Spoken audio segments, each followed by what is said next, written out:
بسم اللہ الرحمن الرحیم۔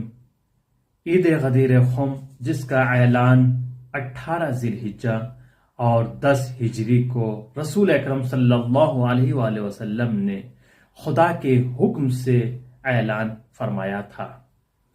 ایک شخص آیا اور رسول خدا کی خدمت میں عرض کیا کہ یہ اعلان جو آپ نے کیا ہے اپنی طرف سے کیا ہے یا خدا کی طرف سے آپ کو حکم ہوا تھا؟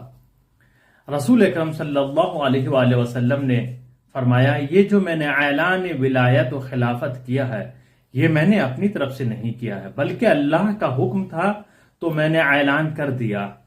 تو وہ شخص رسول اکرم کی طرف سے منہ پھیرتا ہوا چلا اور یہ کہتا ہوا چلا، اللہم ان کان ھذا ھو الحق من عندک فامطرنا علینا حجارتا من السماء۔